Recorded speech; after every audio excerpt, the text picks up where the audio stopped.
Hello, I'm Dr. James Isaacs of the Hull School in Zurich. We are here at the Reformed Church Altstetten, Zurich, to talk about the one-day festival coming up on Sunday, the 3rd of November at 3 p.m. And this is... I'm Konstantin Timokin. I'm co-organizer of this festival. From the Basel Chamber Orchestra. Okay. Hello, my name is David Bruchet-Lally.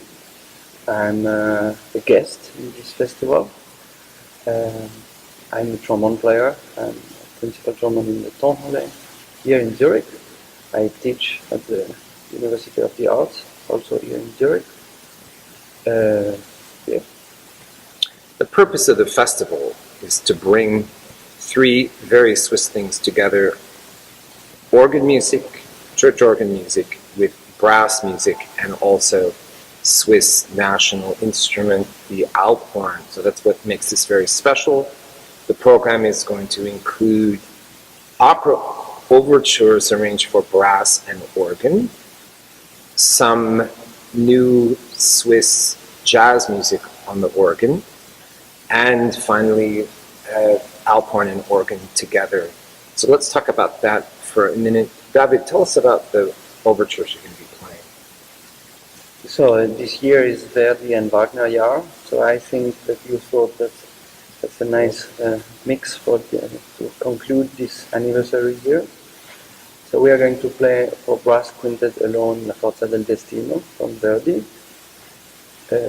Timokin did a great arrangement of the Flying Dutchman for brass quintet and organ from Wagner. We will play the prelude from third act of Lohengrin, also from Wagner. Daniela is going to play alone with the organ, the Traviata prelude, and Rienzi Ouverture from Wagner. And we have the famous the Ride of the Valkyrie, yes. From the Valkyrie from Wagner, and we have the Pilgerchor, also from Wagner in Tannhäuser. So talk about this for a second. Wagner and to another extent Verdi are very important composers for brass. Talk about the role of Wagner and Verdi. You played in the opera before the Tonhalle Orchestra. Yes, so yeah, I mean this project is musically for us a lot of fun. I mean that's first of all about friendship, because we don't have a lot of times the possibility to play together. Yes. And also with the order, I mean, Laurent Tinguely from the opera, Paul Mouche also from the opera, Antonio, the tuba, who's starting a new job now in Malmö, who was a student from the ZHDK here in Zurich, in the university. So first is friendship, so we have the possibility to play and rehearse, see each other playing those pieces. So musically, it's for us, we know all those pieces from a different angle. Most of it, we played them in the opera or on stage with the orchestra. So that means we don't need really to talk about, to understand the music. I mean, we need maybe we need maybe to exchange what we think like that. But we just need to play the notes because we know how the tune is going. And that's a nice project like that we are just about playing together. But obviously Wagner is extremely important to brass players. Oh yeah, of course. And now, I mean, when we play the Ride of the Valkyrie, for example, for a trombone player, that's in every audition for a professional job. You have to be able to play that. And now that we do in this arrangement, I need to play like certainly 60 or 70% more than what I'm supposed to play only in the orchestra. So that's very fun, because I need to play also like the horns and something maybe from the woodwinds, or so that's it. This project amplify. So in a way, that's when sometimes in the orchestra you have, as you say, important parts to play. Here we have them, plus the other ones that we don't have them, and we should listen to the colleagues. So we are more like, I mean, our arrangement is most of the time done for the players. Mhm. Sorry, I have to add this. My arrangement, it was this idea to it's like I'm sitting in the opera. I love this tune. I would like to play it, and I put it to horn, or I put it to trombone, I put the trumpet instead of for the other, on the exchange Mhm. other instrument. It's actually it's not worse. It's make just this music from different angle. Mhm. And of course, organ. This is so complex instrument. I can and.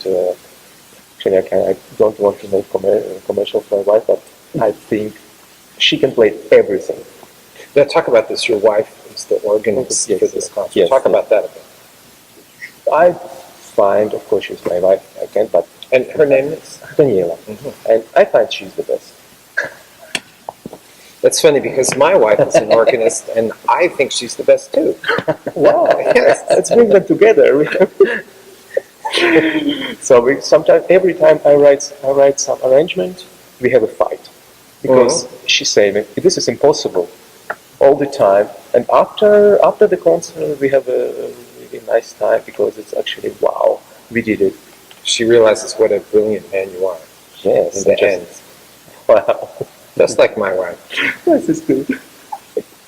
Okay, what about this? Wagner took the brass and brought it to a level really which hadn't been done before. Before there were electric guitars and amplified music, there was brass. The composer needed a lot of volume, power, drama. This was the role of the brass. But brass has always been very important in town life, in city life. There were always brass bands.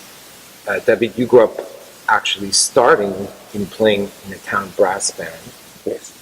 And now here you are playing in the Tonhalle, teaching at the ZHDK. You've been all over the world.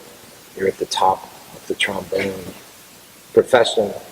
Tell us, how did you get from being a young boy with this dream to play the trombone all the way to where you are now? So most of the male members of my family was playing in the band. So it would have been also very nice if the women would also, but it was, this tradition. So it was, most of it was masculine players. So my family was playing in the band. My father was a trumpet and trombone player, playing more like a bowl or dance music on Saturday night, or also being member of the band. But so my father died when I was very young, and then those two instruments were lying in my living room. And I think for me it was clear, okay, I want some more contact with my father, wherever he is. What was left was those two instruments. So then I started the trombone, because it was better. I was 6. So it was no school who really wanted to teach me trombone. It was closed. But because I want to play the trombone, then they find a very nice private teacher. And that's where I started. Then started the band, and the town band. It was fantastic to play next to much older people. So it's a mix. It was not by age. It was really like mix with grandfather, uncle, neighbor, and then from where I come in the Valais, that's a lot of brass bands. That's a lot of competition in the brass band. That's a lot of push. And then now how I started to like or to discover classical music was much later, around when I was 15. Then we moved to Lausanne, and then I got to play the banda, the band, in La Traviata from Verdi. We have also this piece in this program with Daniela playing the prelude from La Traviata, and for me it was the eye-opening. I got there to play only 2 times 1 minute in the opera, and I discovered a world that I could not live by itself. I needed to be part of it. And as maybe certainly you know, La Traviata is about a book written by Alexandre Dumas, La Dame aux Camélias, and it was really, I was 15, so to read this book was for me also like certainly expressing all my teenager feelings. So actually a bad story about that, but I stole it from the library in the school. Still have this book. And I read it I don't know how many times. But anyway, that's how I studied classical music, and then also as a 15 years old I started to have possibility to play professionally, so to get a little bit of money. And then I thought, yes, okay, that's it. Then let's try to be a good trombone player. And then I had the big luck of getting like fantastic teachers and of finding them. I mean, first I had my own teachers in my town, and then fantastic teachers in Lausanne. René William was his name. And then I got the chance to hear fantastic players in the Lausanne Chamber Orchestra, who have pushed me to go. I mean, on the other side of the Atlantic. So then I organized for, when I was 17, 18, a tour in America to meet fantastic brass players, pedagogues. And yeah, and later I got the chance to be in the school in the academy from Berlin Field. So to get the chance to play with Berlin Philharmonic, that was in 95. Wow. And in the middle of this academy time, I got the job in the as a trombone player in the opera orchestra here in Zurich, where I stayed 10 years. So again, with the fantastic luck to discover more than 120 different operas. Wow. To play with great conductors on all different style of conductors. I mean, so the main conductor in this time was Belzamers, so he was the chef, now chef in Cleveland and Vienna Staatsoper, doing more like the romantic works. Then Niklas Arnoncourt was there for Mozart, Monteverdi. Nello Santi was there for the Italian style. Von Dornani was there for Strauss. I mean, we had only, I mean, the best. So really the best, and in the opera, what is fantastic that you have a contact with the conductor for more than 3 or 4 weeks. Yeah. That means the conductor has really time to make you understand what he wants and all his knowledge. And so that was my opera years. After that, I quit the opera to go teach in Germany, because I thought like, wow, I like to have contact with a younger generation, and I need to speak here. I like to speak about what I like, or what the other people gave it to me, or certain things. And yeah, in the meantime, in the Tonale Orchestra, was a symphony orchestra. It was a free position. Then I thought, like, okay, I'm missing a lot of symphonic repertoire, and here I am since 7 years. I'm now playing the direct tonale. So now, after 20 years of professional playing, yes, I enjoy really to do this job. Yeah. Because I mean, it's about enjoyment. Because I had to study a lot, yes. But more you know, more you can enjoy. Yep.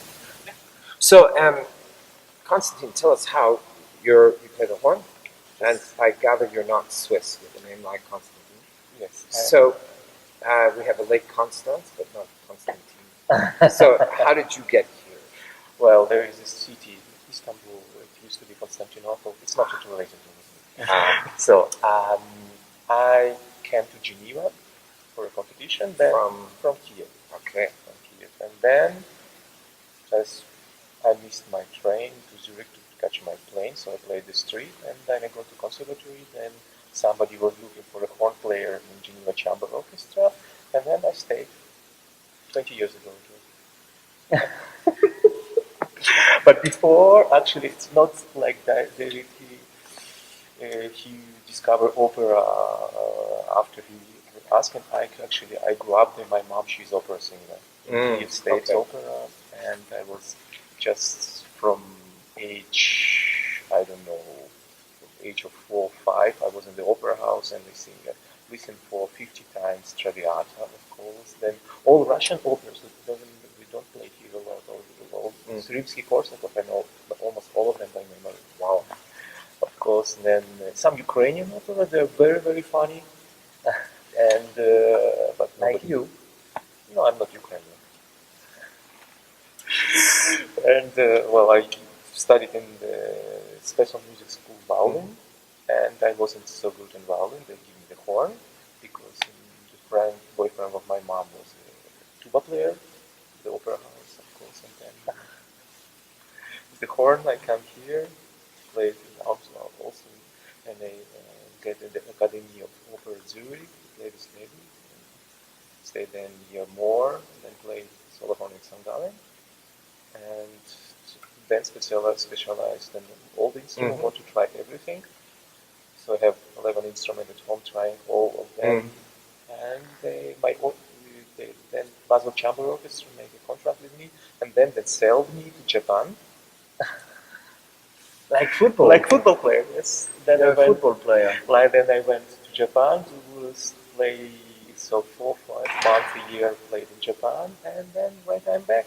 Wow. Yeah.